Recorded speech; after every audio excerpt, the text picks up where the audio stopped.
আসসালামু আলাইকুম রহমতুল্লাহি ওবারাকাতুহু। প্রিয় দর্শক, আমি মুক্তার ল্যাপটপাসে থেকে চলে আসলাম নতুন একটি আকর্ষণীয় ভিডিও নিয়ে। আজকের ভিডিও টপিক হচ্ছে আমরা আমাদের অপারেটিং সিস্টেম অর্থাৎ ডেস্কটপ অথবা ল্যাপটপের সিপিইউর স্টার্টআপ অফ করে রাখবো কীভাবে। নর্মালি আমরা শাটডাউন দেওয়ার পরে যে আমাদের সিপিইউর শাটডাউন হয়ে যায় সেরকমটা নয়, এটা একটা সেটিংসের মাধ্যমে এটা অন অফ করে রাখলে প্রপারলি শাটডাউন হয়ে যায়। তো সেটা করার জন্য সর্বপ্রথম চলে যাব আমরা কন্ট্রোল প্যানেলে। এখানে গিয়ে সার্চ করব কন্ট্রোল প্যানেলটা ওপেন করে নিব। এখান থেকে আমরা চলে আসবো পাওয়ার অপশনে। এই পাওয়ার অপশনটা খুঁজে না পেলে আপনারা এখানে সার্চ করবেন, চলে আসবে পাওয়ার অপশন। এখানে গিয়ে পাওয়ার অপশনের ভিতর থেকে চলে আসবে এই অপশনটাতে choose what the power button do. এখানে ক্লিক করলে এখানে আসার পরে এটাতে ক্লিক করবেন change settings that are currently unavailable.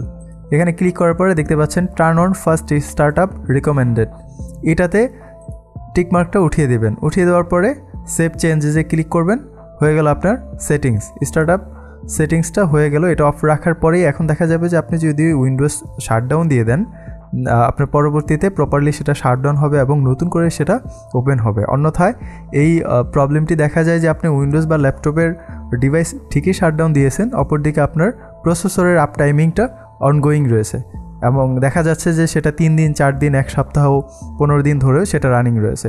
এরকম অবস্থাতে ব্যাটারি চার্জ যেতে থাকে।